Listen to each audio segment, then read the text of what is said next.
I think we understand what's going on, right? So I don't have to explain that. So we'll just move forward from here. So let me start from where I started the previous time. Let me start in what we learned in Malachi. Malachi chapter 2. Let's go back there as we're studying the book of Revelation today and continuing in chapter 13. Thank you all for your patience. And that's what this is about. See, first, let me just say this. The Most High's word cannot be stopped. The Most High, and that's because the Most High Spirit cannot be stopped. And the Bible tells us that that is determined shall be done. So, and also again in Isaiah 55, it says, the word of the Most High shall not return unto him void, but it shall accomplish the thing which he pleases, and it shall prosper in the thing whereto he sent it.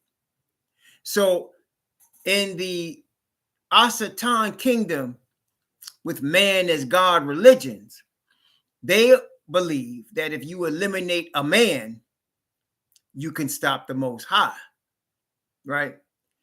And that's their only hope of trying to stop it. They could stop me. I'm just a man. But they cannot stop the awakening. They cannot stop the flow of Yah's spirit. They cannot stop the return of Messiah to establish his kingdom. They cannot stop that. But in the man as God religious system, they think they can. So when stuff like what just happens, well, the thought process is like this to me. It's like, okay, we know what's going on. We know who the enemy is and what he's trying to do. Then the thought process is, okay, but the Most High allowed it. So then the thought process is, okay, the enemy wants to stop it. The Most High allowed it. Why did the Most High allow his word from, why did this disruption happen? It's for our sake. He allows this for us to develop what? Patience. Let us run with patience the race that is set before us, right? Let us run with patience. Also, here is the patience and faith of the saints. We're going to read that today. Okay, so that's, and also what does it cause us to do? Pray. Pray that the Father opens up the way. And so that's why all of that just happened. It's all of that. It's showing us the battle. It's showing us our position in the battle and what the outcome is going to be. And so, brothers and sisters, what we just witnessed is a miniature of what's going to continue to go on. Remember, we're not dealing with flesh and blood. We're dealing with spirit. Okay, we're dealing with spirit. And the battle is with spirit against spirit. That's the battle. Okay, and so we understand, when we understand that, we move accordingly. Now, the word, if the sun can be stopped from rising and setting, if the earth can be stopped from spinning, then may the evil win. Then he might be able to stop the word of the Most High. But we know that will never happen. The earth is going to continue to spin. The sun and the moon will continue to rise and set. Nothing could stop them because they were set in motion, not by man. They were set in motion by Yah himself. Whatever Yah does, the Bible tells us, it's forever. Okay, it's forever. So that's what just happened. But let's go back. Malachi chapter 2. And why was Levi chosen? I just learned this, it came to my consciousness as I was studying the last book of the Old Testament in my Bible reading, Malachi. And so here, Malachi chapter 2, beginning at verse 4 and going down to verse 7. It's going to go back in time and say, why was Levi chosen as the tribe to be the priesthood? He could have chose any tribe he wanted to. He chose Levi, and he chose Messiah as the high priest. And why was Messiah the high priest? Well, Hebrews 7 tells us that, because the Messiah is the only being in the entire universe and the only being on planet Earth that can hold and will hold the titles of prophet, priest, and king. Israel is the centerpiece of the Bible, and Messiah is the centerpiece of Israel. He's the prophet, he is the priest as the high priest, and he is the king, king of kings. No one else holds that title. So he is the high priest, but the Levites are still the priesthood because Yah set them as the priesthood. But the law was changed to allow one that wasn't of Aaron's sons to be the high priest. And it was changed because of the power of an eternal life that Father put in Messiah. Okay, the Bible says it was changed not by the law of a carnal commandment, but by the law of an endless life. And so now you have here in Malachi chapter 2 why he chose Levi. And let's take a look in Malachi chapter 2 from verse 4 to verse 7, just as a synopsis. Malachi chapter 2, of course, going on through chapter 3, you see even more, but we just getting to just the point here. Malachi chapter 2 from verse 4 through 7. And ye shall know that I have sent this commandment unto you, that my covenant might be with Levi, according to Yahweh of hosts, saith Yahweh of hosts. My covenant was with him of life and peace, and I gave them to him for the fear wherewith he feared me, and was afraid before my name. The law of truth was in his mouth, and iniquity was not found in his lips. He walked with me in peace and equity, and did not turn many away from iniquity, and did turn many away from iniquity. For the priest's lips should keep knowledge, and they should seek the law at his mouth, for he is the messenger of Yahweh of hosts. So you can see, and then we talked about this as we discovered, 144,000 are Levites from the 12 tribes. And I want to give you again, just, when you want to read this on your own, according to the order that David set up in Jerusalem for the priesthood, is 2 Chronicles. You want to read from chapter 24 through chapter 29. Now, I'm going to tell you, it's not easy reading. It's not easy reading. Because in that, it gives you the son of who was the son of who was the son of who, and the numbers in sets of 24. In fact, not only did he have the priesthood in terms of the singing, he called them ministers of song, 24,000. He had also of war. Benaiah was one of his warriors. Matter of fact, Benaiah was the priest that was Solomon's main priest. Second Chronicles. First Chronicles. First Chronicles, starting at chapter 24 and going through to chapter 29, actually. So you want to get the full picture. You start at chapter 24 and you go all the way to 29, because in 29, he shows how he set up the priesthood for Solomon's kingdom too. So when Solomon was coming in, he had the money, the gold set aside for the temple. He had all the materials. He had the priesthood in place. Everything was set up for Solomon when he came. Yeah, so you look at First Chronicles from chapter 24, read all the way through to 29. But yes, chapter 12 also, Maturity Pro sets it up. Chapter 12 and chapter 15 sets it up. But you want to read the story of how he set up the divisions, and he had Zadok, the priest, there, and he had the division set up. Yeah, go through that. Yeah, that's going to show you everything. But that's where you see why you see 24 elders around the throne in Revelation chapter 4. You see the 24 elders? That was the same order that David had. Okay. And it was 12 divided by 12 times 2, right? So numbers of 12. Okay. So now you have 144,000, right? You had 144,000, which is really 6 divisions of 24, but it tells you 12,000 from each of the 12 tribes. Exactly. There you go. That's it. See? So it's telling you how this is now, and that's why the 144,000 are the bride. Does that make sense? And that's why it says they will be in the temple, because that's their job. That's what they're ordained to do, to be in the temple. Remember what it said in the 6th church, Philadelphia, you shall be in the temple of Yah as a what did it say? You shall be a pillar in the temple of Yah.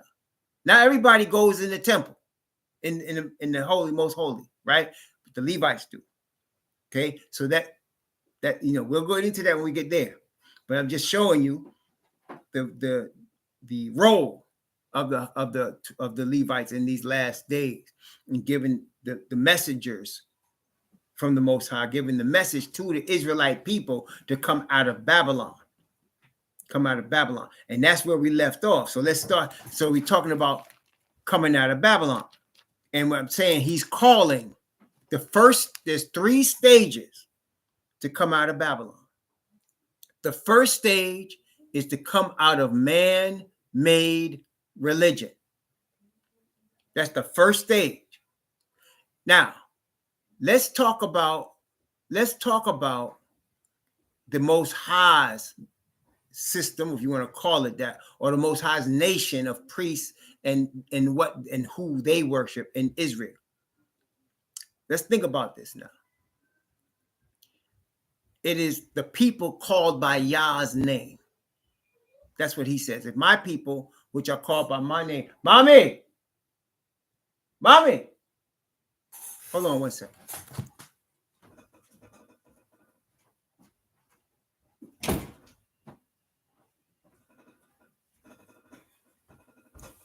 Sorry about that. So it is the people called by Yah's name. So what is that? Abraham was called, but his name was changed by Yah to Abraham, right? His son, that was the chosen seed, was not Ishmael, though Yah named him too. The angel named him Ishmael. But he said his name will be Isaac or Yisha'ak. Yah called him by his name. Isaac had a son, and Isaac called this son Jacob, Yaakov. But Jacob's name was changed by the Most High to Yashar'ah, or Israel. And it's the children of Israel that became the chosen nation of the Most High Creator Yah. So that from Abraham all the way to Israel, the name was not by man, it was by Yah. The nation was not by man's will, it was by Yah's promise. Does that make sense? There is no other religion like that. None. The Most High never named a religion Christianity.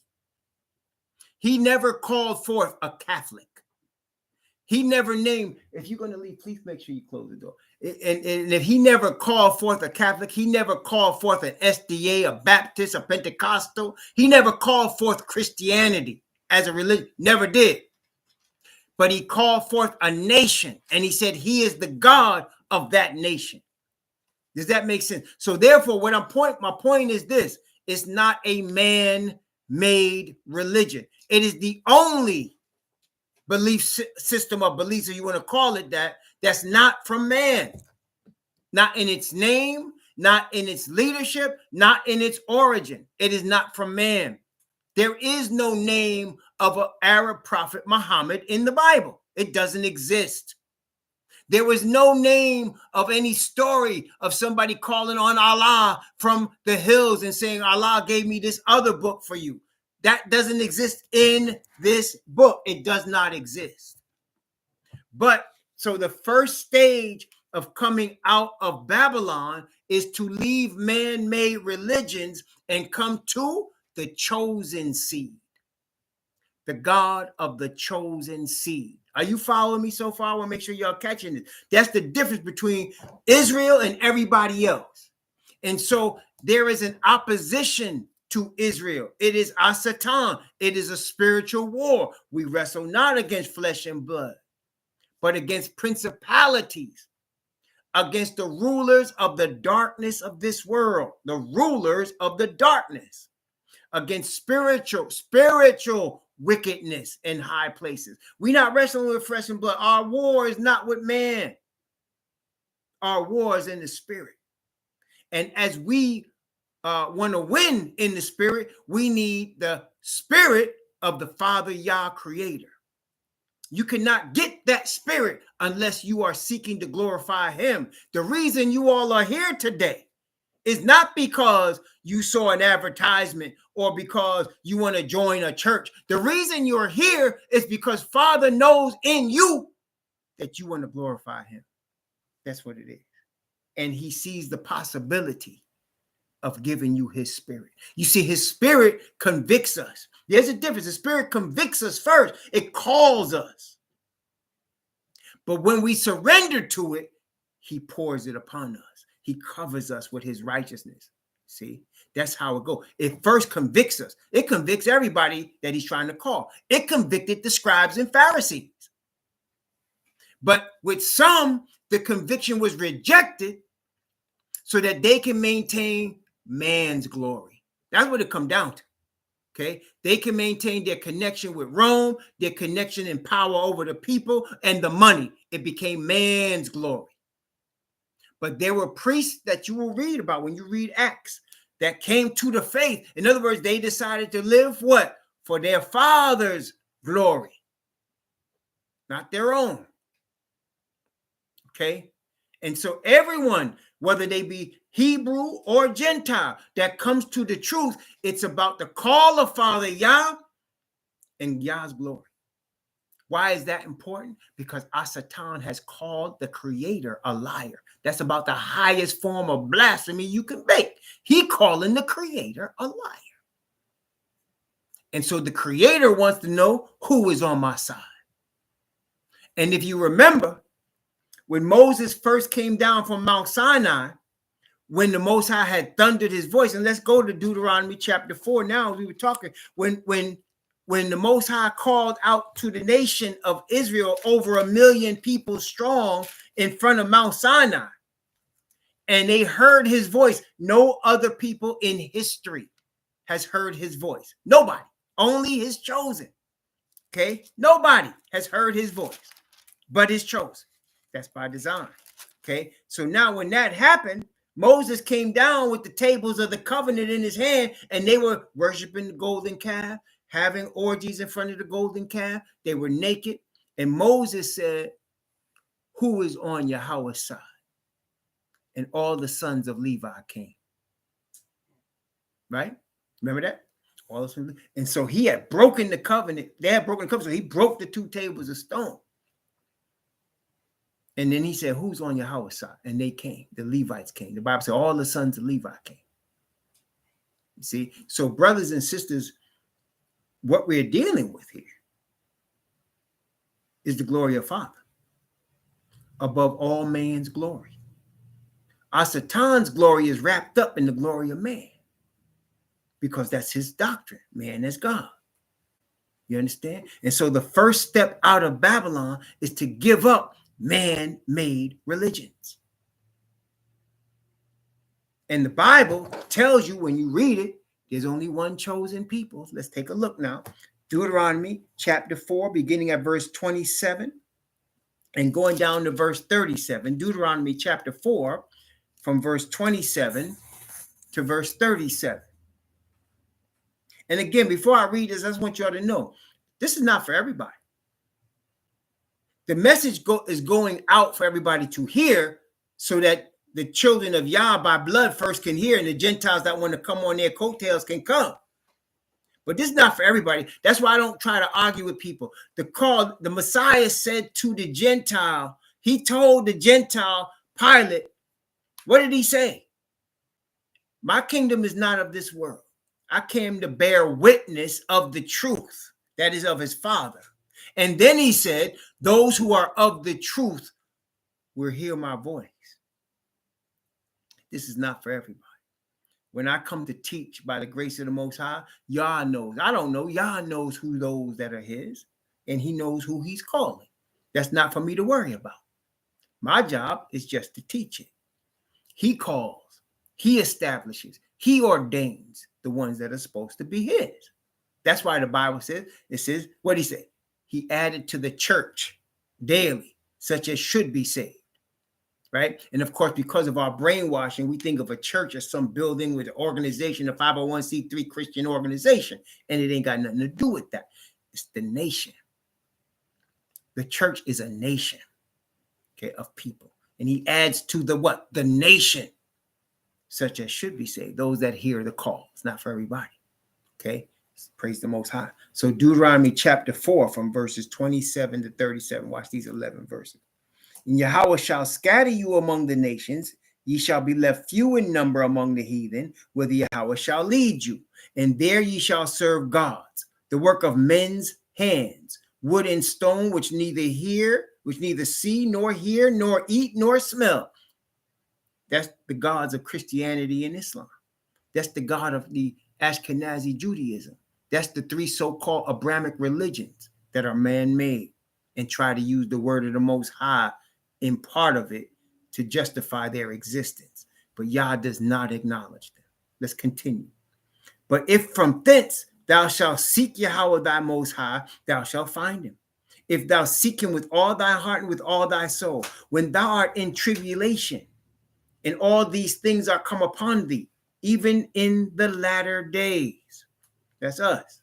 If thou turn to Yahweh thy Most High, and shalt be obedient unto his voice. To be obedient to the Father means to live and walk in his spirit. Walk in the spirit, Galatians said, and you shall not fulfill the lust of the flesh. Walk in the spirit. So you must receive the Father's spirit of perfect righteousness through repentance. You must be guided by his word. Order my steps in your word. Let not any iniquity have dominion over me. Okay? Praise the Most High. Let's continue. And shalt be obedient to his voice. For Yahweh, thy Most High, is a merciful Most High. He will not forsake thee, neither destroy thee, nor forget the covenant of thy fathers, which he sware unto them.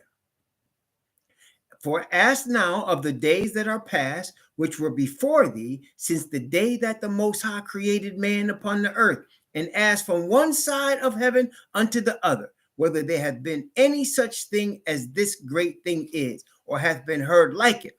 Did ever people hear the voice of Yahweh speaking out of the midst of fire, as thou hast heard and lived?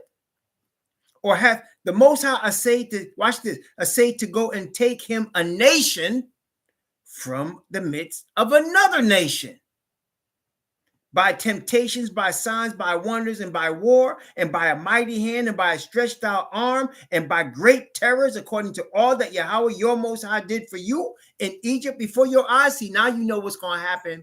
Now, he took our people out of Egypt. He said, I took my nation, that's the church. I took my nation, that's the saints. I took my nation out of the midst of another nation. Well, brothers and sisters, it tells us in multiple places that now he's going to take his saints, his nation, out of the midst of multiple nations, from the east, the west, the north, and the south. He's going to take us by the same signs and wonders and terrors among the heathen.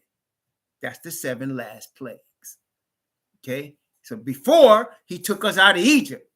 But then he said, I'm going to set my hand again the second time to recover what? The remnant of my people which shall be left.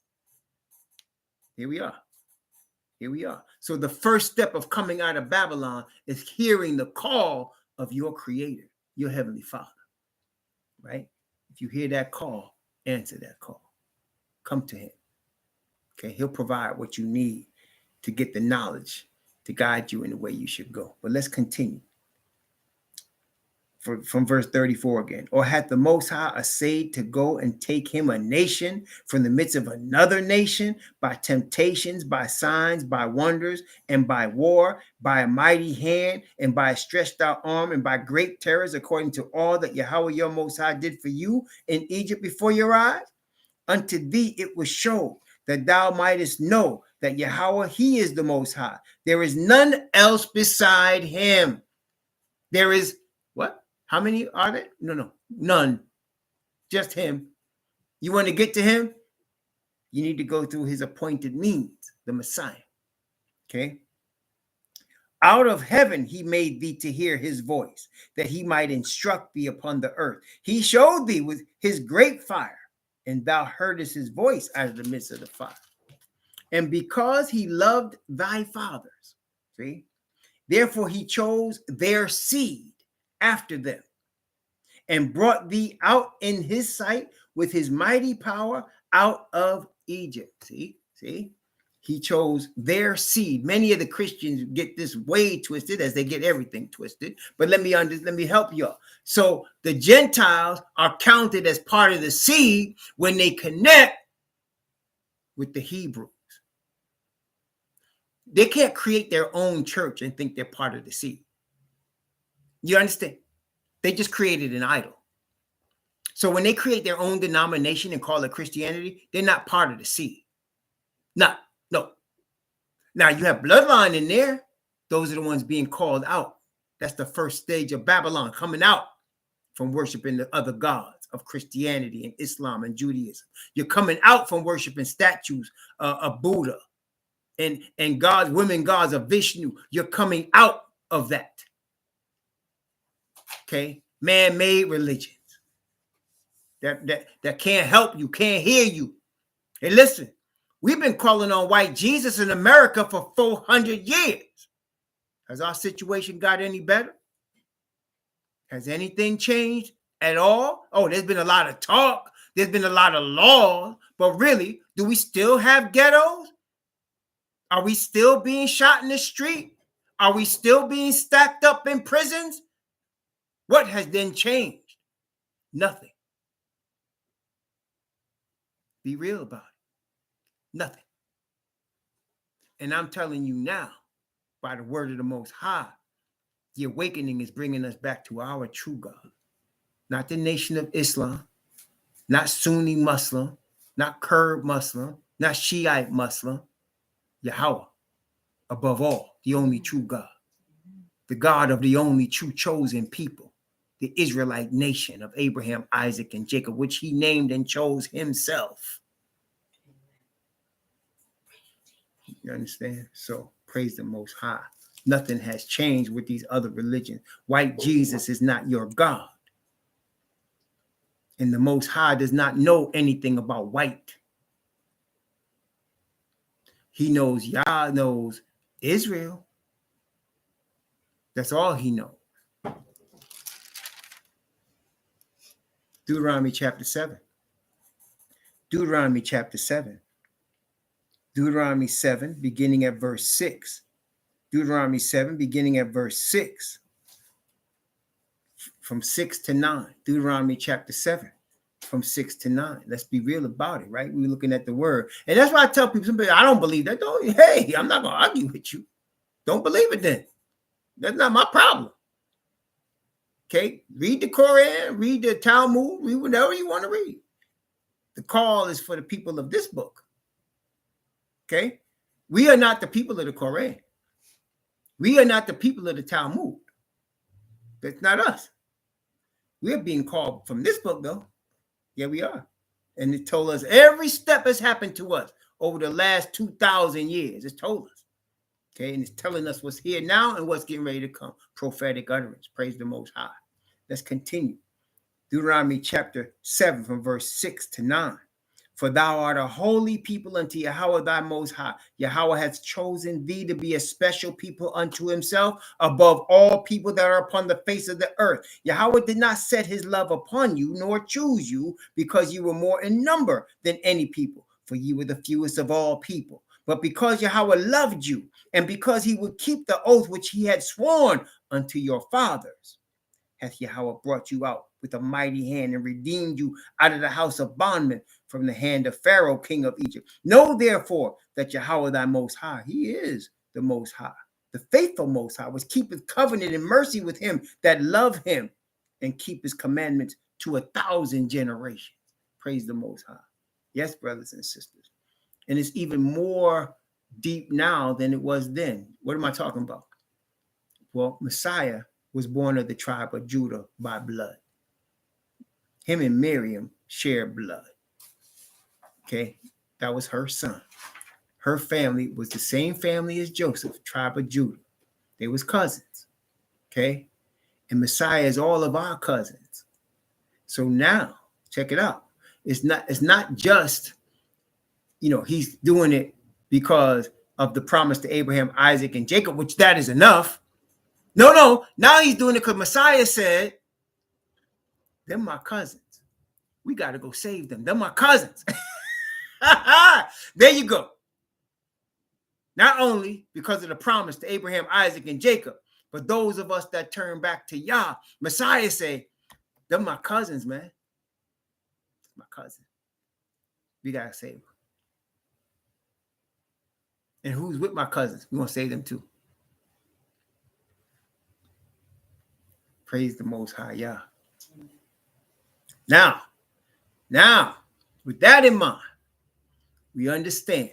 Let's go to Revelation chapter 13. Now, we talked about yesterday, as you recall, we went into Daniel chapter 8, and we showed the said in Revelation 17, there are 5 kings. Now, this is the thing. I'm going to go back to 17 one more time real quick because people get this confused. I had a brother with me and him go back and forth for years on this, but I finally understood now clearly what the Most High was showing me then and understand why. Now, I want to show you something. Now, the dragon, the Bible shows this dragon with 7 heads and 10 horns, both in Revelation 17. We saw it in Revelation chapter 12. And of course, we saw it in Revelation 13. But look at this now. And the woman that rides her is the great whore, which we know to be the Vatican, right? So now, let's start. Let's see. Let's start in verse 3. Start in verse 3. I'm going to go from verse 3 down to verse 10. Okay, 3 to 10. Revelation 17, 3 through 10. So he carried me away in the spirit into the wilderness, and I saw a woman sit upon a scarlet-colored beast full of names of blasphemy, having 7 heads and 10 horns. And the woman was arrayed in purple and scarlet color and decked with gold and precious stones and pearls, having a golden cup in her hand, full of abominations and filthiness of her fornication. And upon her forehead was a name written, Mystery, Babylon the Great, the mother of harlots and abominations of the earth. And if you recall, we read in Daniel 8 that it said what? It said, through his policy, he shall cause craft to prosper in his hand, that he understandeth dark sentences, mystery, like he does everything in secret. Okay? The plans they make are in secret. But you see the evidence, and the Bible exposes. Whatever they don't show you to your face and try to deceive you through brainwashing, they do in secret, and the Most High reveals to you what they're doing. The Most High reveals to us the very thoughts and plans of our enemy. He reveals it in his word. Okay, so we're not surprised at anything they do. He already shows us what they do. And why? Now, the world will not see it for many reasons, not the least of which is the world are not his servants. Not for them to see. It's for us to see. Okay, and teach them if they want to know. All right, Revelation 16, verse 6. And I saw the woman drunken with the blood of the saints and with the blood of the martyrs of Yahushua. When I saw her, I wondered with great admiration. Now, there are 2 groups here. There's the saints, which are the bloodline Israelites, and then there's martyrs for Messiah. They were Caucasian martyrs, millions of them, right, during the course of the Dark Ages. Caucasian martyrs, they were martyrs from Europe, and of course, martyrs for the truth we know also from the bloodline. Okay, along with all of the punishments we have suffered over 2 millennia, right? So now she drunk with that. Again, I want to just point out, slavery was brought forth by Christians. That's the truth. That's the truth. 2 groups of people participated in putting Hebrews into slavery: Muslims and Christians. The 3rd group, the followers of Judaism, participated by financing the ships, ensuring the cargo. Okay, the money part was from Ashkenaz, but the laying of hands on the bloodline is from Christians and Islam. Y'all need to remember that next time some of these Christians and Islam come at you. And I want to say this: there are sincere brothers and sisters in all these religions. That's why the first step of coming out of Babylon is leaving these religions, these man-made religions. That's the first step, because they're sincere brothers and sisters among the Christians, among the Islamic people that are sincere, and they're trying to do the best they can. They're just, and I'm not being negative when I say they're just ignorant of the truth. They're just ignorant of the truth. Okay? So, remember that, though. These religions enslaved you. And look, listen carefully. Had no intention of ever letting you go. See, Hebrews had slaves too, but they were limited to 7 years. And they were given commands to make provision for their slave before they left. But the heathen didn't do that to us. They, you're going to be a slave forever with us. You got no choice. And if you want to leave, we will kill you or sell you. That was Christianity and Islam. Okay? So they laid hands on us. Those are the saints. Right? Those are the saints. Now, she was drunkard, and John was looking at her. She must have been a pretty hoe. She must have been a fine hoe. Because he's like, look, he said, I saw her, and I wondered with great admiration. She must have been an impressive hoe. Okay? But she was still a hoe. But she must have been impressive. And she definitely had money. Okay? Definitely had money. All right? So now, let's look. Verse 7. And the angel said unto me, wherefore didst thou marvel? I will tell thee the mystery of the woman and the beast that carrieth her, which hath the 7 heads and 10 horns. He said, why are you marveling at her? Don't do that. She dirty. She looked nice, but she dirty. You don't want nothing to do with that. Hey, speaking of that, brothers and sisters, the devil brings us through some dirt, doesn't he? Brothers go through a lot of sisters, and a lot of sisters ride through a lot of brothers. Kind of messes you up. But always remember Mary Magdalene. She was a prostitute, and the Most High cleansed her. You can be cleansed. It might take some time now. He had to cast 7 devils out of that sister. Might take some time, but he can cleanse you. He could do it. He could bring you. He could do it. That's the power of his spirit. That's the power of the atonement. He can cleanse you. It's going to take some time, though. It's going to take some time. Why would it take time? Because of our unbelief. It takes time. It takes time. He has to bring us along to trust him. That's why she had to have 7 devils cleansed out of her.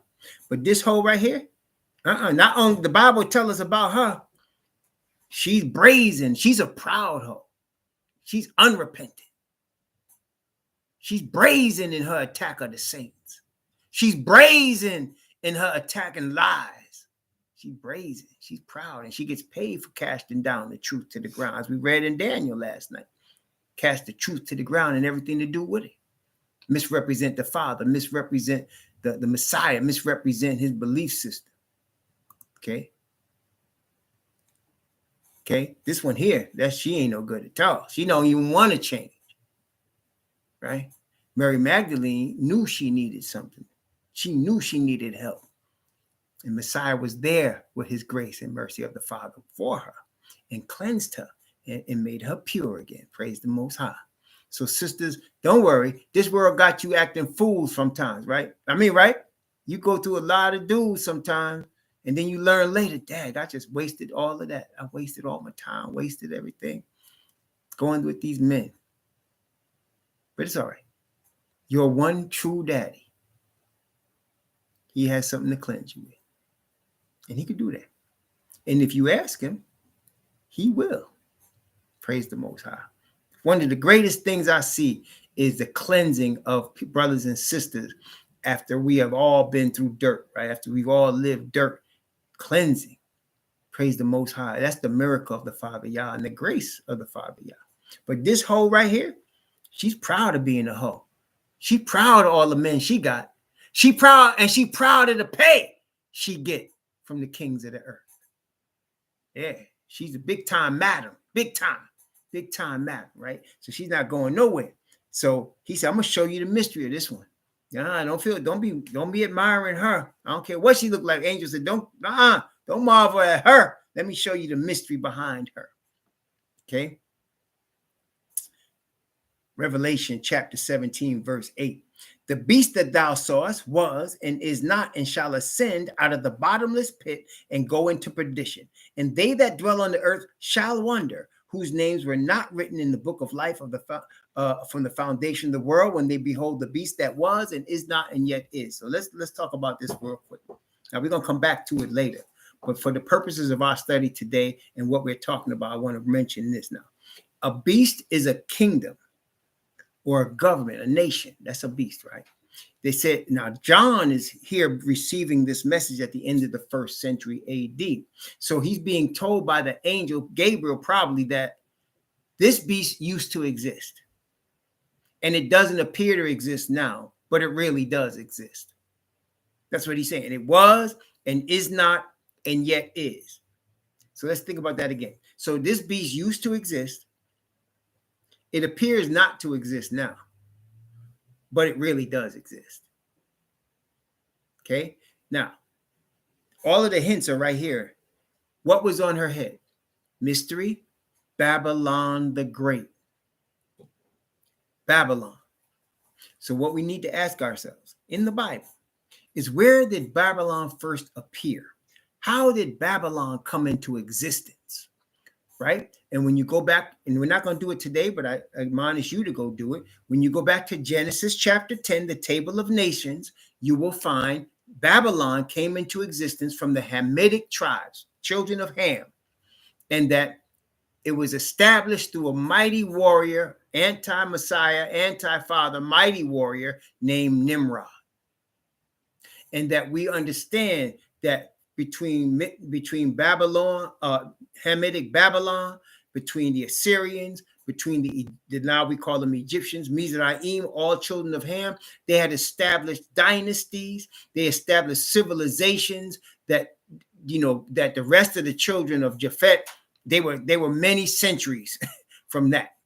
Okay, they had Isis, Horus, and Cyrus. They had the Ra, the sun god. They did surgeries. They had books. They had universities. They had kings. They discovered how to make clothes out of silk. They had bathrooms and toilet systems, and they had all kinds of things that later on the children of Japhet would come and discover.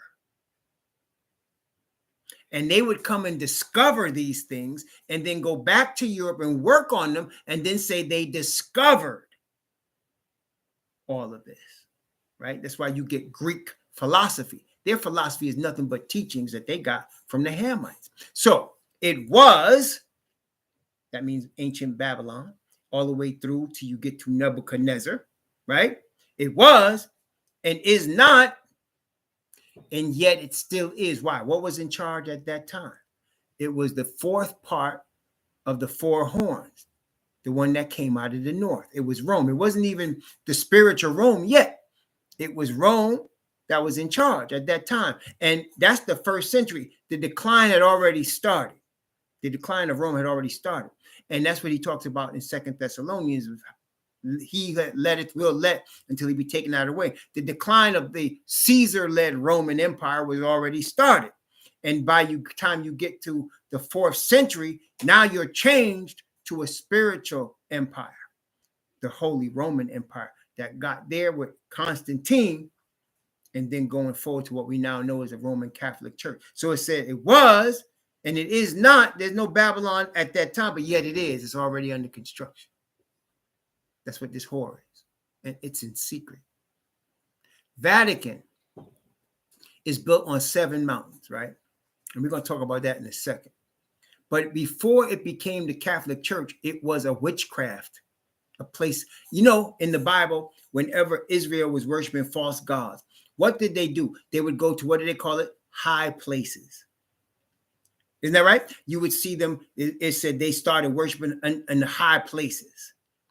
Okay, they started making it an area of worship, and it was a sign of it that was in a high place. Well, 7 mountains, right? 7 mountains, high places. It was before it became the Catholic Church. It was already a witchcraft area. They just slapped Christianity on it now. You understand? And they made it try to be Messiah. Okay? All right. So that's why it was a mystery. It was already going on and it was going to be developed. Now, let's continue. Revelation chapter 17, verse 8. The beast that thou sawest was, see, and is not, and shall ascend out of the bottomless pit. The bottomless pit represents the earth. A pit is a grave. And the Bible says there are 3 things that never have enough. Remember in Proverbs, it says there are 3 things. He goes, there are 4 things that are wonderful. 3 things that never have enough. And one of them is the grave. It's bottomless. There's never enough for death. There's never enough dead for death. So the bottomless pit is the earth and the death that it brings. And so coming out of the bottomless pit is the same thing as Daniel 7 when it says the 4 winds strove and came out 4 beasts. That represents the kingdom of the Gentiles. That's the bottomless pit. Represents the kingdom of the Gentiles. Same thing. Okay. And it said this beast, the 7-head one, come out of the bottomless pit. It's a result of strife among the Gentiles. Okay. And it said it shall go into perdition. It's going to be destroyed. And they that dwell upon the earth shall wonder, whose names were not written in the book of life from the foundation of the world, when they behold the beast that was and is not and yet is. We're now beholding it. We're in the system of Babylon right now. It come out of the bottomless pit. Everything that you're seeing right now that's ruling the earth is as a result of bloodshed, war, horrific things, right? The establishment of the United States as a result of what? Slavery, murder, rape, thievery, right? This wasn't established as out of some pure motive. Oh, they'll try to tell you the pilgrims came here to escape oppression, but they came here with oppression. They brought it with them. And they inflicted it on the people that was already here. Okay, that's the truth about it. They give you this flowery story, or they came across on the Mayflower and the Plymouth Rock, and they were seeking a better life. They brought with them the spirit of oppression. So bad it was that Roger Williams had to run from Massachusetts and settle in what we now know as Rhode Island with the Indians, because they're going to kill him because he wasn't coming to their mass. Okay, so that's history.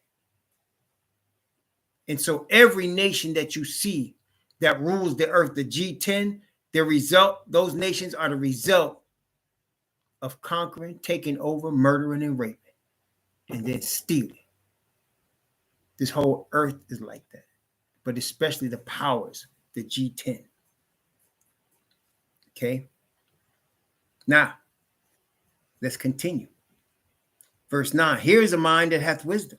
The 7 heads are 7 mountains on which the woman sitteth. Now, people look at that and say, okay, that's the Vatican. It's on 7 mountains. Well, that's true. But mountains also represent the principles under which this kingdom was established. And we saw the principles in the 7 heads of Daniel chapter 4. Babylon, Media, Persia, Greece, and Rome.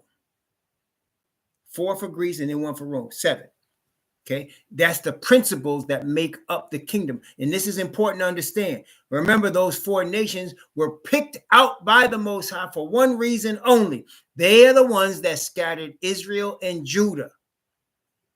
So one of the principles of that beast, which we now live in, is to what? Scatter Israel and Judah and keep Israel and Judah scattered and subservient. See, when you understand these things from these different angles the Bible gives it to us, you would never be confused as to why, we're fighting for civil rights or human rights, and we'll never get them, because Babylon was not created to give us human rights. Satan did not bring it forth to bless us. We might get positions within it like Daniel did, but don't think as a people we're going to advance under this system. It will never happen. It wasn't created for that.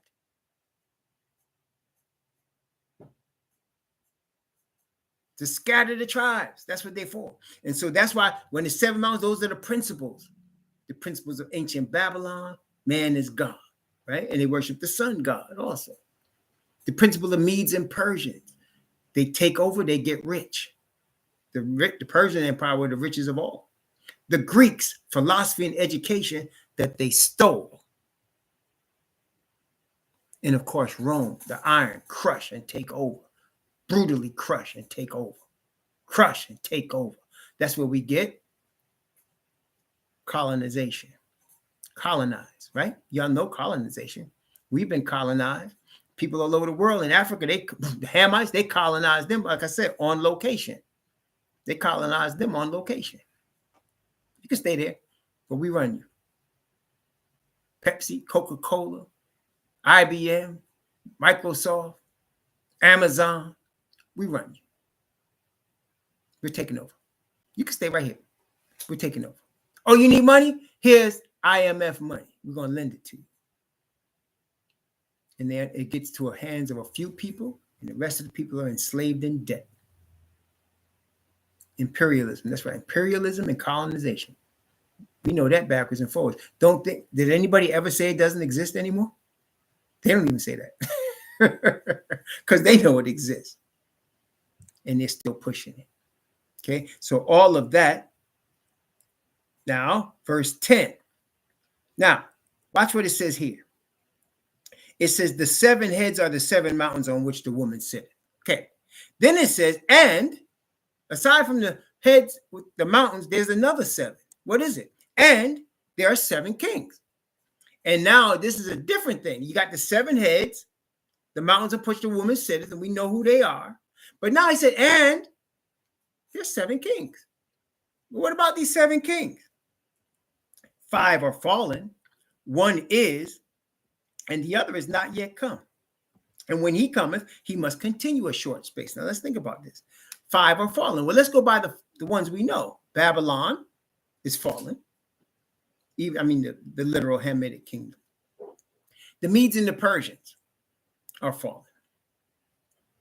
Greek had 3 fallen of the 4. Because remember when we looked at Daniel 8, out of the 4th one came the little horn. So all of that, the other 3, south, west, and east, fell.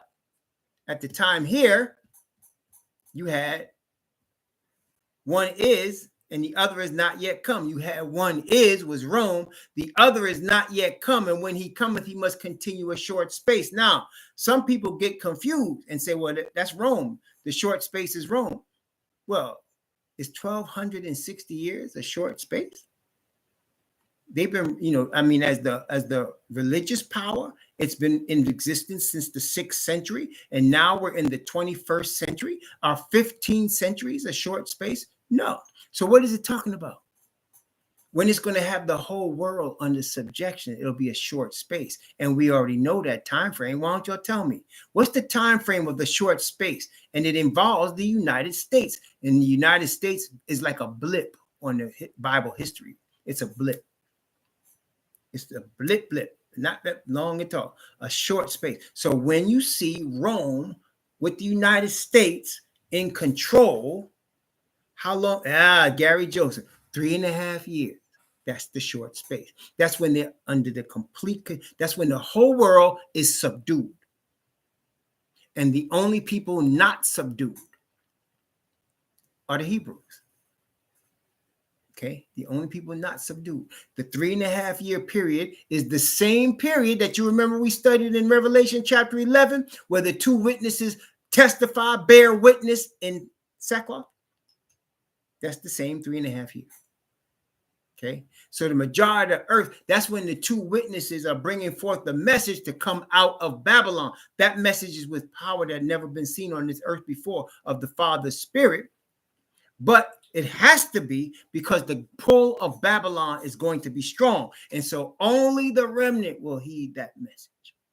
Because to come with the remnant at that time, you're giving up your money, you're giving up your benefits, you're giving up your job, you're giving up your house, your apartment, you're giving up everything. That's what it's going to take at that time. See, we are blessed. Right now, we're before that time. We're being prepared for that time. But when the call is made to the 7th church, to Laodicea, to repent, to separate. See, that's why I say Malcolm didn't realize he was called to the Most High, but he wasn't called at the last days. He was a martyr earlier, and he kept talking about separate, but he didn't even understand how. He kept bringing up suggestions, but he didn't understand how, but he knew we had to separate. He talked about the house Negro and the field Negro. Remember? And he said like this, he said, the field Negro live in master's house. He ate better the house Negro lived in master's house. He ate better than the average slave. He lived better because he was in master's house. He had the leftover food right there. But the field Negro had it hard.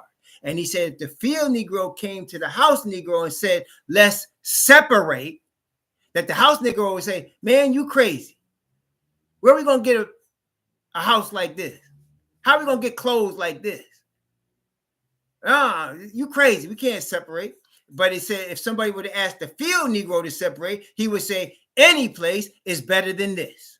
And he said the majority of the masses are field Negro. Right? That's what he said. And you can listen to that on YouTube. But the point being is that is going to be the situation when we receive the Father's Spirit, because the separation is going to cost us if you're going to want to be. Right now, you can come to this truth today. It's not costing you nothing. It costs you, the scorn of your family or your friends or your former church brethren. It'll cost you that, but that's nothing. That's nothing. Listen, to stand for the truth cost John the Baptist his head. So how are you going to stand in the kingdom next to John the Baptist and say, oh, I couldn't do this because my family was, giving me a hard time, or my friends in church was talking about me? And John the Baptist stood up to the king and said, you shouldn't be marrying that woman if you're an Israelite. That's your brother's wife. And because of that, his head was cut off. How are you going to stand next to him and claim you're going to be with him in the kingdom when you wouldn't even stand against your family or against your friends because they talked about you behind your back? You understand? So when it's time, people are going to have to take serious stands for the truth. Life or death, property, everything. It's going to come to that. Okay? And so that is why when you talk about he must continue a short space. That's that 3.5 year period. It's going to be everything is going to be on the line. That's when the lamb-like beast, which we are living now, is really a dragon. And the dragon is the same dragon that gave power, seat, and authority to the first beast. And we're going to read that right now in Revelation chapter 13. When that connection, which has already been established, that's the beginning of the end. Okay. And the 3.5 years come. Remember what the Most High showed us. In fact, let's take a look at it. Revelation chapter 7. We know now, Revelation chapter 7. Revelation 7, verse 2 and 3. Revelation 7, actually 2, 3, and 4. Revelation 7. And I saw another angel ascending from the east, having the seal of the living Most High. And he cried with a loud voice to the 4 angels to whom it was given to hurt the earth and the sea, saying, hurt not the earth, neither the sea nor the trees, till we have sealed the servants of our Most High and their foreheads. And I heard the number of them which were sealed, and there were sealed 144,000 of all the tribes of the children of Israel. So now everything's being held up because everything's in place, brother. Nothing else needs to be done. The lamb-like beast is controlled by the dragon. They have all the people in place they need. The system is in place. The only thing that's stopping them from completely doing what they want to do is Father Yah is stopping them until he seals us. He seals us for the express purpose of giving a call, which we will see in Revelation 18, of his children to come out of Babylon. Those of us that are receiving this call now are being prepared to make it again in just a few years. Okay? We're being prepared now for just a few years from now. And it's going to come very quickly. As you already have observed, time is flying quickly. That's not accidental. Okay, that's not accidental. The Most High Yah has been wanting to wrap this up a long time. He's ready to wrap this up. That's why he showed us the delay, to let us know he's ready to wrap this up. He's just trying to now prepare his servants. That's why the sign is not in the United Nations. It's not in the United States. It's not at the Vatican.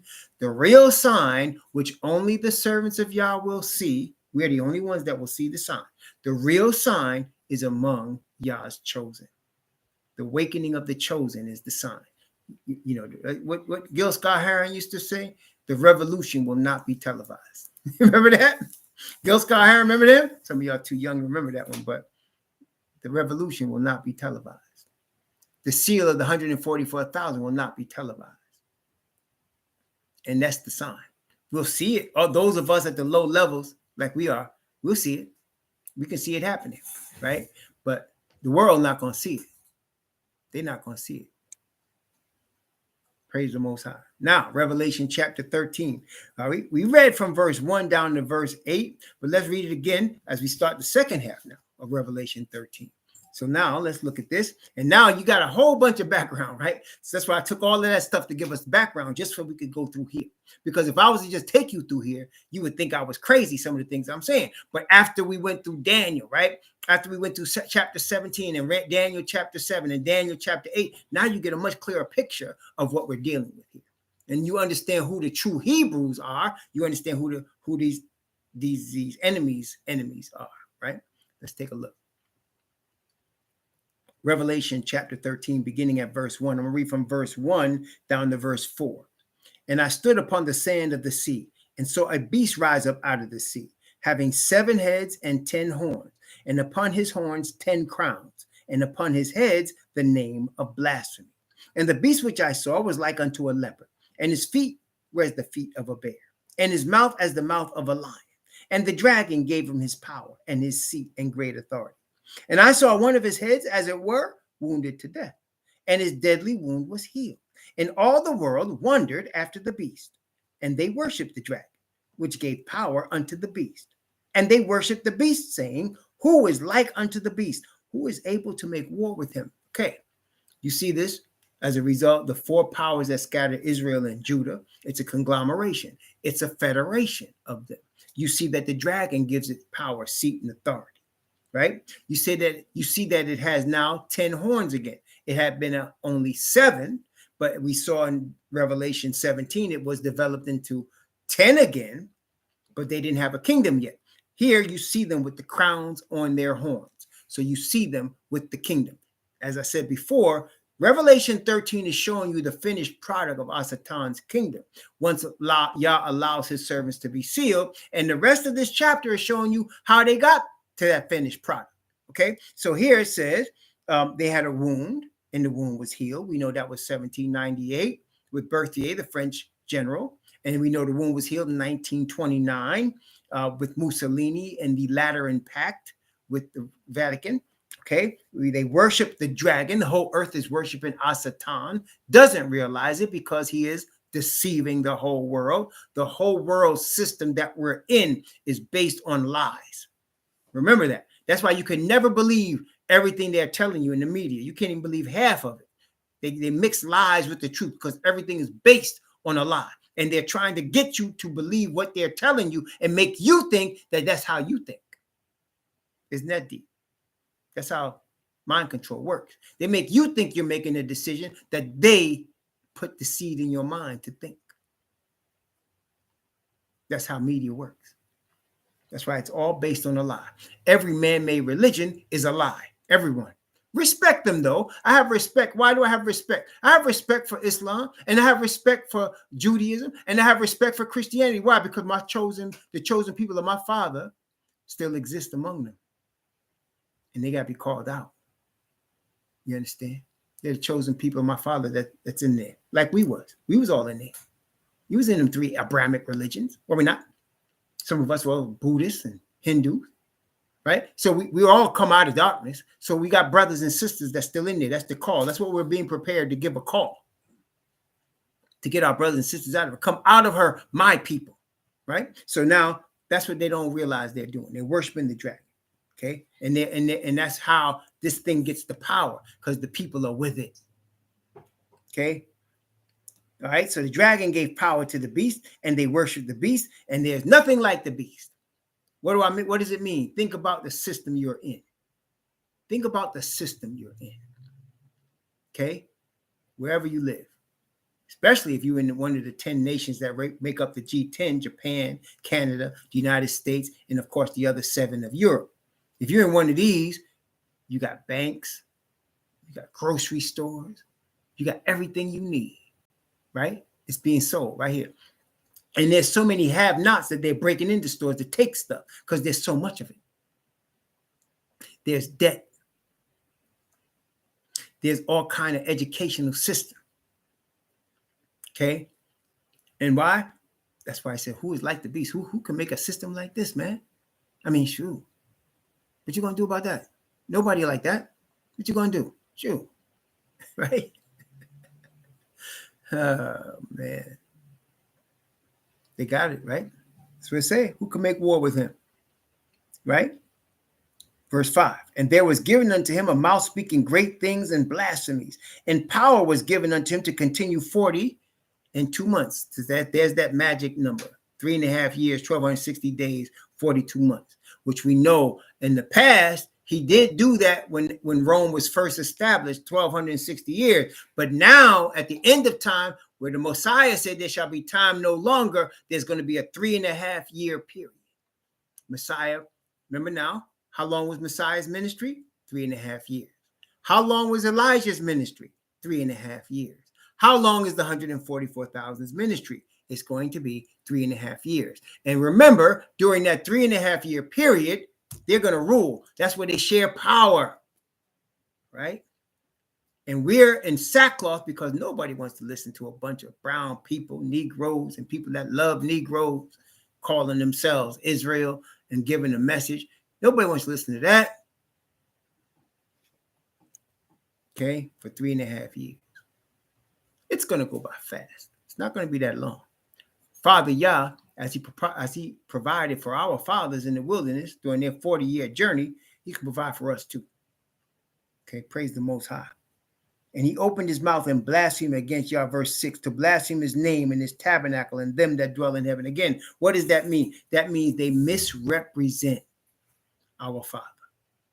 They make, and everything I tell you, you should be able to know for yourself. And tell me if you haven't, but do not Christians make you think that there's 2 different gods. There's this mean, arbitrary one in the Old Testament, and there's this really loving, grace-filled white Messiah in the New Testament. I mean, let's be honest, isn't that exactly how they do it? They make you think all them 600 and something laws, you can't work, you can't do them laws, and that's the mean, arbitrary God of the Old Testament. But now Jesus loves everybody. And he just will receive you regardless. And you don't have to obey any law. You're under grace. That is blasphemy. That's blasphemy. Okay? Islam says Muhammad is the prophet. He's the only messenger. An Arab man, not an Israelite of Abraham, Isaac, and Jacob. Not from Moses. An Arab man. That's blasphemy. There's no Messiah. You can gain salvation by praying to a stack of bricks in Saudi Arabia 5 times a day. That's how you gain salvation. It's blasphemy. Judaism says we are the true Hebrew. Rich from Japhet, but we are the true Hebrews, and we should take the land that's Israel because it's ours. And the United Nations gave it to them and funds them to the tune of $4 billion a year in military aid. Blasphemy. Most High did not call them by his name. They are not his chosen. They're dwelling in Shem's tents. Blasphemy.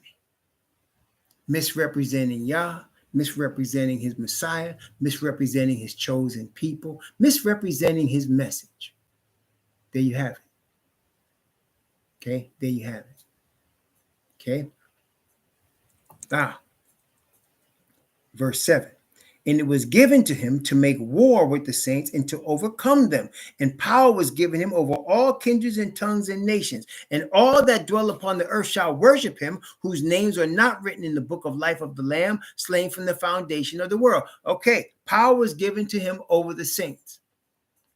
Now we understand, right? We understand who the saints are. Why were we put under his thumb? Because of the sins of our fathers. And what is Father Yah waiting for or trying to get us into?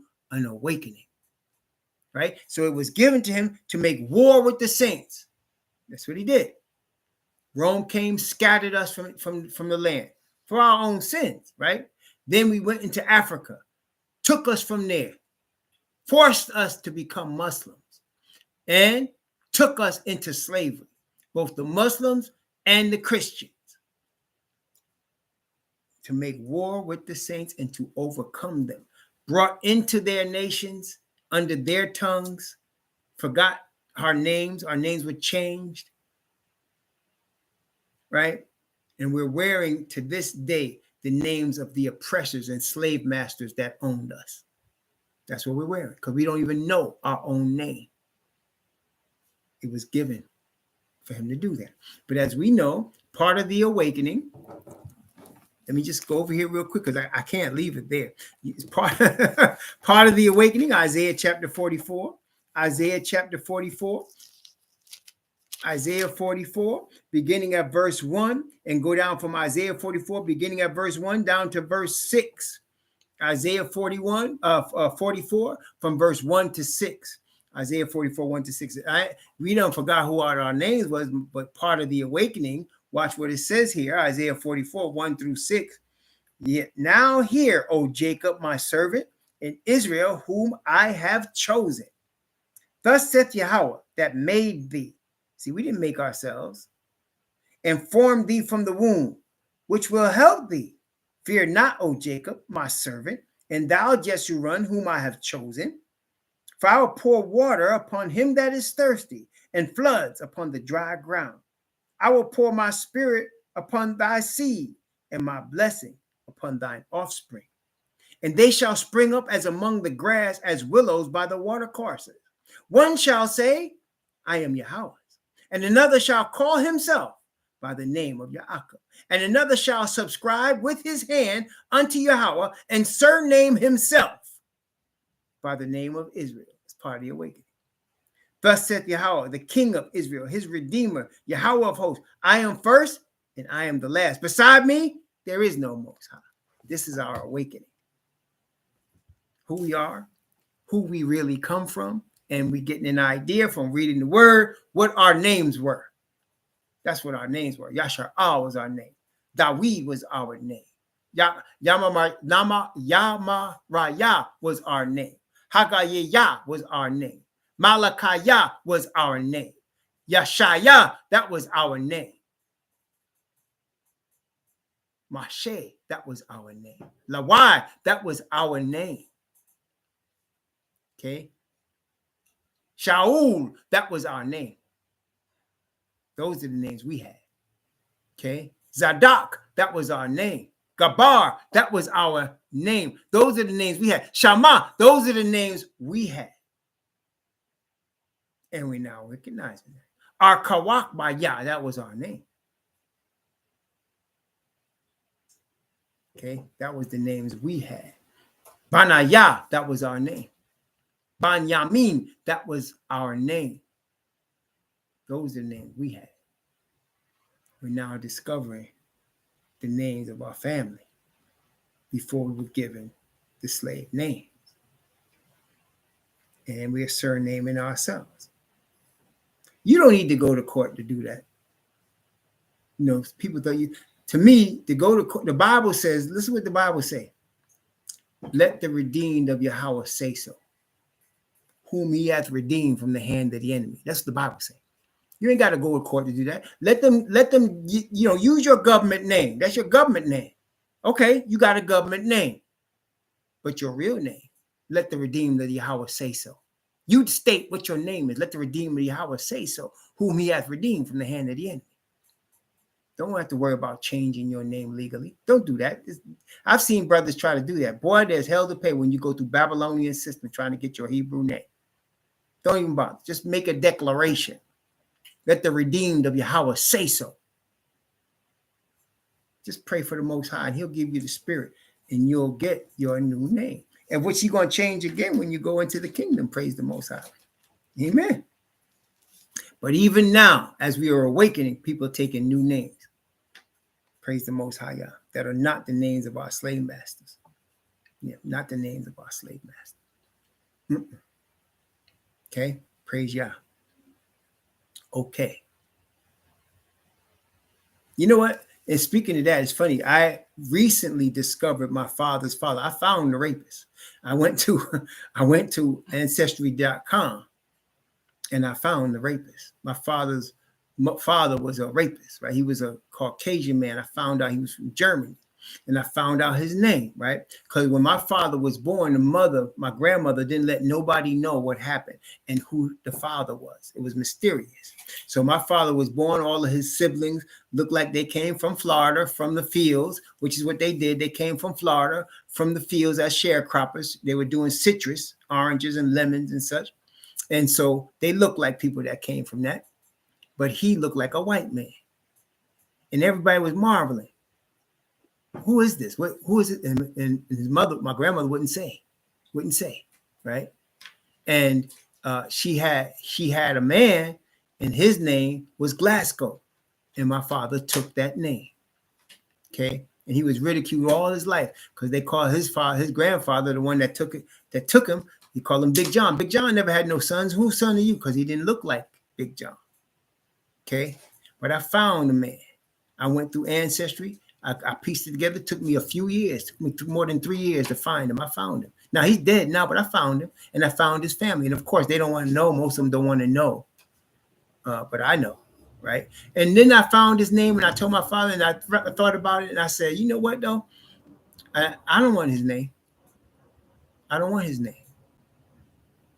I want the name my Heavenly Father give us. You understand? I want that name. I don't want his name.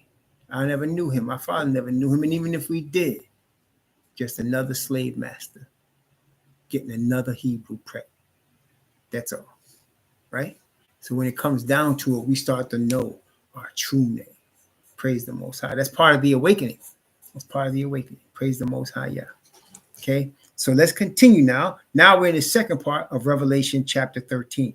So now we see that, and we see that the whole earth is going to worship in this system except the remnant. The remnant will back out the system. And that's why this next part comes.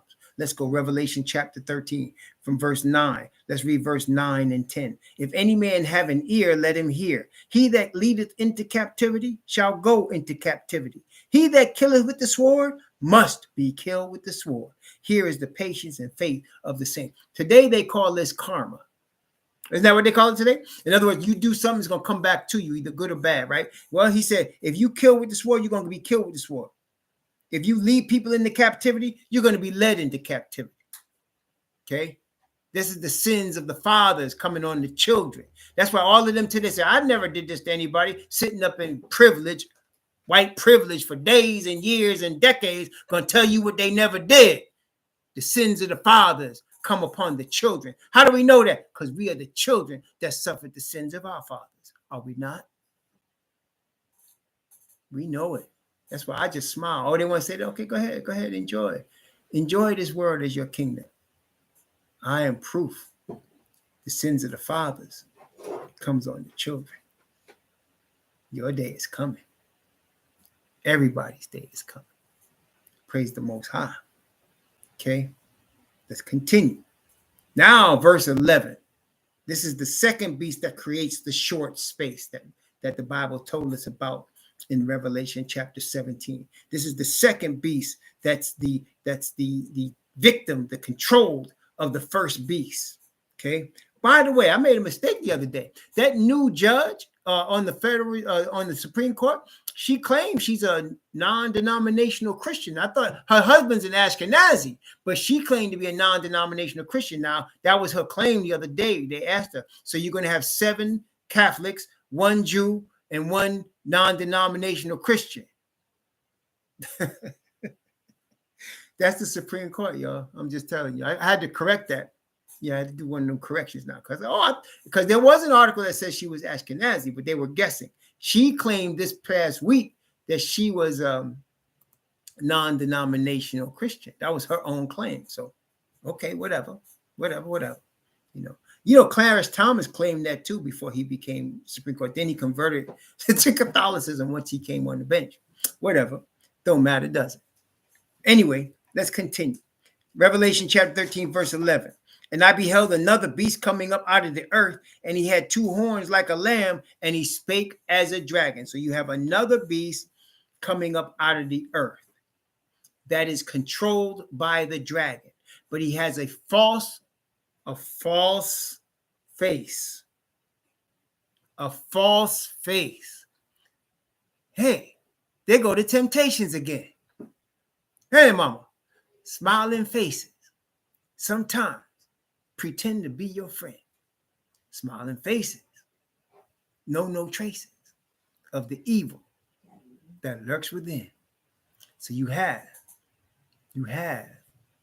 a dragon that's dressed up in a Halloween costume of a lamb. Now, what is that? A lamb represents Messiah. So this dragon is claiming to represent Messiah. So now you have a nation. A beast is a nation. So you have a nation that's fake. Well, of course it's going to be fake. It's a lie, right? So you have a nation that claims to represent Messiah, but it doesn't represent Messiah. It's a false claim. It really represents the dragon and the dragon's girlfriend that he gave power, seat, and authority to, that runs things in secret, that runs things by craft. So what nation on the planet Earth today claims to be a nation that represents Messiah? That would be what we call a Christian nation. What nation today claims Christianity as its main religion, but really is lying in terms of what it really does? What nation is that? And it came along after the establishment of Rome. Came along after Rome. Came after Rome. It's not Rome. It came after Rome. That's right. See, it says another beast. Now, you remember now, the first beast came up, out of the sea. The sea represents skirmishes, right? Wars among Gentiles. But this second one did not come up out of the sea. Notice, it came up out of the earth. It didn't come from skirmishes among Gentiles. It wasn't a war among Gentiles. These people came and slaughtered people. They had no walls around them. They weren't prepared. The people that they slaughtered weren't looking for them to come and kill them. They weren't like fighting over land. People came and they just slaughtered the northern tribes. Did they not? And nobody stopped them. It was like a rape that happened in a field and nobody knew, coming up out of the earth. Isn't that correct? They came on ships with smiling faces, but they had evil intent and they took over, and they did that not just what we call now Canada, United States, Mexico, Central America, South America, all of those places. Australia, South Africa, all of those places. Imperialism and colonization. Christians, all of those places. Christian. Okay? That's the United States of America. A lamb-like beast that speaks like a dragon. You following me so far? So now we have the United States of America in prophecy. This is the second beast that is under the control of the first beast. Look. Verse 12. And he exercises all the power of the first beast before him, and causes the earth and them which dwell therein to worship the first beast whose deadly wound was healed. So he exercises power by the authority of the first beast. How do you know that from that verse? Because he says, what does it say? He causes the earth to do what? Worship it? No. He caused the earth to worship the first beast. So he gives power to his origin, his daddy. What's the daddy of Christianity? Catholicism. Y'all following me so far? How did every Christian church on the planet was originally from Rome, and they broke away and called themselves Protestant. And then they got taken over by the Jesuits. So all of them now are run by the Jesuit order, who now they brought them back to their mother, the whore, Rome. So now the whore says she is the mother of harlots. That means she got daughters. So you got the Catholic Church and a whole bunch of daughters, and they run the United States, and they give honor in their religious system to Rome, because that's where it came from. Y'all following me so far? Okay. Okay. So your Constitution is really a document written by slave masters and oppressors of Hebrews. I mean, I'm not lying, am I? Tell me I'm lying. I don't care. I dare anybody to tell me I'm lying. Some of those same men that signed the original document were slave owners, raping. How do you think you got so many people named Jefferson and Washington? Come on now. What, you think they just decided we're going to take that name because they was the president? Come on now. How do you think you got so many people that are Hebrews calling themselves Jefferson and Washington and Madison? How do you think that happened? Come on now. Be real. So them people that signed this document were oppressors of the Hebrews. That's where they come from. It's a false system. And they were all Christians. And most of them were Freemason Christians. Look at it yourself. Look at some of the pictures they painted. They're wearing Freemason paraphernalia. And they were all Christians. The dragon that's dressed as a lamb and give honor to the first beast. You understand? I mean, see, this is why when you're awakened and you can see the Bible from the eyes of who you really are as a Hebrew, man, everything looks different. Now it all comes together. No need for us to honor these so-called founding fathers. They were founding fathers, slave owners, rapists.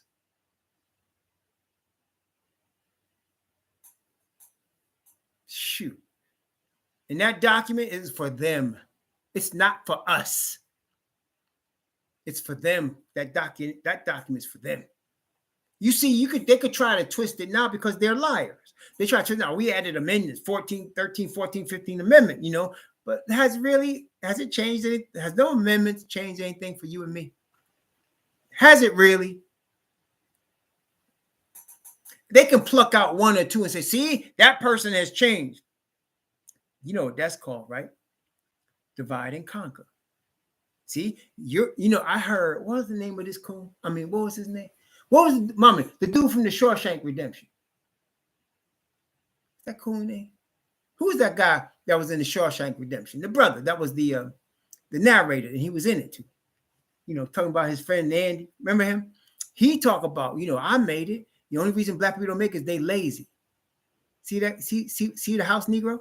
See the house Negro right there? So they'll point to him. Morgan Freeman. Yeah, the black God. They used him as God one time. Morgan Freeman. See, Morgan Freeman said, y'all lazy. Or this other coon, what was his name? Oh, man. It's an economist. Been a coon for a long time. Sold out long time ago. I forgot his name too. Maybe I don't want to remember. But anyway, they'll point at them and say, well, see, they made it in our system. You're just lazy. You don't work hard enough. That's called divide and conquer. That's called divide and conquer. Yeah. So well. Yeah. I had one Caucasian man try to argue with me about being a Hebrew and try to use Thomas Sowell as an example. And I said, you call him so well. I said, he's not so well. I said, don't come to me with that lying, turncoat, sellout coon. And I ain't hear back from that dude again. I ain't hear back from him again. Please. So well. He's not so well. He gonna get what he got coming. Judas. Okay? There's always gonna be Judas, brothers and sisters. Don't worry about them. But they'll put that in your face. They'll put Judas in your face as some sort of example for you to follow. Isn't that backwards? No, there's only one God. It's Yahweh. And he has one Messiah. Yahweh Shai Mashiach. You can call him Yahuwah if you want to. I ain't going to argue with you. We all brethren. But please think about that Yahweh one, because that came from them. It's not Yahweh. Just tell them. It's not Yahweh. Just tell them. Okay, look at the letters closely. You won't come up with Yahweh. Praise the Most High. All right. But people call him Yeshua. Fine. People call him Yahuwah, Yahushua. Go ahead. Yeah, go ahead. No problem. We brothers. We brothers. No problem. But we know his real name is not Jesus. That's not his real name. It's in the Bible, but we know it's not his real name. And why is it in the Bible? Because the Most High only had us to see that. He wrote this book, that he translated it. The heathen did the best they can in translating the book. Sound translation. They don't know his name. Because why? They wouldn't know his name, brethren, because they're not the people called by his name. That's for the awakened Hebrews to know. That's why we can see it. Okay? Our cousin, we know our cousin's name. He's not their cousin. He's our cousin. Praise the Most High. So this Babylon system brings forth a second beast that is claiming to represent Yah, but is representing the devil, that has been brought forth to enslave us, that has been brought forth as their arm to continue to keep us oppressed, that causes us to give honor to the first beast, the religion of our slave masters. I got to stop now because I know I kept y'all. We'll come back on this second part, though. We started late today. Y'all know why. So we're going to come back. I'm only going to take a half hour. I'm going to come back at 2:15 by the grace of the Most High. I'm not even going to eat. I'm just going to, have a cup of Job and then come back. But yeah, we'll come back in a half hour. Sorry to keep you a little later, but y'all see we was getting deep, and y'all know the oppression we had today. Okay, we're going to come back in a half hour by the grace of the Most High. Please continue to be safe out there. Be safe. Most High bless you, keep you, cause his face to shine upon you, be gracious unto you, and lift up his countenance upon you and give you peace. Praise the Most High Yahweh. We're going to come back at 2:15 Eastern Standard Time. Oh, no. Eastern Daylight Time. I'm sorry. They're going to call it standard, but that's another story. Eastern Daylight Time. We'll come back about less than half an hour from now. We're going to set the thing as soon as we get done here. It's going to be part 3. You can see why the enemy is hating this one now. He tried to stop it, right? Shalom to you. Let's continue to pray for each other, brethren. Praise the Most High Yahweh.